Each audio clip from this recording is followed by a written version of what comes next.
Burma অ্যাক্টটা মনে রাখবেন, হ্যাঁ। সো ওই বার্মা অ্যাক্টে মায়ানমারকে স্থিতিশীল করা, মায়ানমারের গণতন্ত্র আনা, মায়ানমারের সিভিল সোসাইটি তৈরি করা প্রত্যেকটার জন্য বাংলাদেশ এবং থাইল্যান্ড মার্কিন যুক্তরাষ্ট্রের জন্য অপরিহার্য। এটা একটা। দ্বিতীয় হলো মার্কিন যুক্তরাষ্ট্রের কি ইন্দো প্যাসিফিক পলিসি আছে।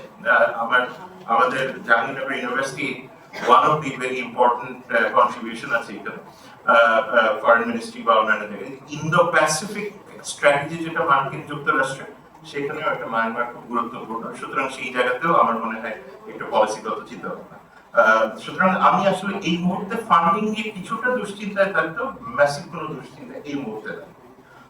দ্বিতীয় যে বিষয়টা থাকে আরাকান আর্মি, আমার মনে হয় একটু খেয়াল করা দরকার আছে। আরাকান আর্মি গত 1 বছরে যে পরিমাণ জেনোসাইডাল অ্যাক্টিভিটি করেছে, এখন কিন্তু খোদ এনইউজি, খোদ ইন্টারন্যাশনাল কমিউনিটি বারবার বলছে যে আরাকান আর্মিকেও অ্যাকাউন্টেবল হোল্ড করতে হবে।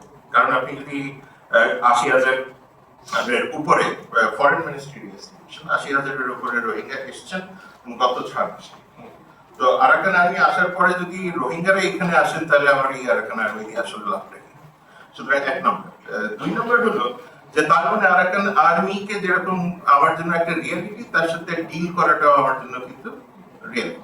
সুতরাং আমি এখন তার সাথে ডিল করবো কি ডিরেক্টলি, যে তাকে চাচ্ছে হিউম্যানিটেরিয়ান সাপোর্ট আমি সব দিয়ে দিলাম, তারপরে আবার ধরেন আমি দিলাম তাকে, এটা কি রোহিঙ্গাদের কাছে পৌঁছবে?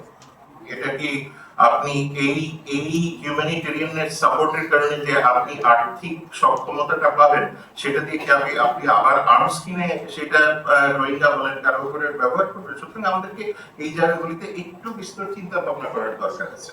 সেই কারণে আমি মনে করি আরাকান আর্মির সাথে সরাসরি এই এতটাই হিউম্যানিটেরিয়ান অ্যাসপেক্ট থেকে চিন্তা করার চেয়ে আমার মনে হয় ক্যারেট এন্ড স্টিকের দিকে যাওয়াটা খুব জরুরি। কিন্তু কেউ ডিনাই করছে না যে আরাকান আর্মি বাস্তব। আমার মনে হয় রোহিঙ্গাদের কথাটা একটু আমাদেরকে চিন্তা করতে হবে, কারণ তারাও মনে করে যে তারপরের সময়ও আমাদেরকে হত্যা করা হয়েছে, আরাকান আর্মির সময় আমাদেরকে হত্যা করা হচ্ছে। এটা তো একটা ইম্পর্টেন্ট কোয়েশ্চেন। তো এই কোয়েশ্চেনের সলিউশনটা যেমন রোহিঙ্গাদের দিতে হবে, আমাদেরকে সহায়তা করতে হবে তাদেরকে এই প্রশ্নের উত্তর বের করতে। সুতরাং আমার মনে হয় সুজাউদ্দিনের মতো মানুষজনের এখানে একটা বড় কন্ট্রিবিউশন রাখার সম্ভাবনা আছে। এবং লাস্টের একটা পয়েন্ট আরাকান আর্মির ব্যাপারে, আমার মনে হয় না যে আমাদের খুব বেশি রোমান্টিক হওয়ার এই মুহূর্তে দরকার আছে। আমাদেরকে এই মুহূর্তে হার্ড লাইনে চিন্তা করতে হবে। এই হার্ড লাইনটা চিন্তা করার এই কারণ যে এই যদি আমি আরো একসেপ্ট করতে থাকি, গতকালকে আমাকে একটা প্রশ্ন করা হয়েছিল, একটা ইউরোপিয়ান একটা ডিসকাশনের মধ্যে প্রশ্ন করা হয়েছিল, খুব ইন্টারেস্টিং।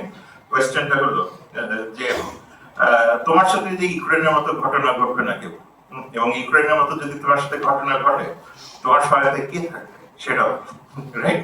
এই প্রশ্নের উত্তর কিন্তু আমার নাই। এই প্রশ্নটা আমি এই জাতীয় নাগরিক কমিটির উপরে ছেড়ে দিলাম।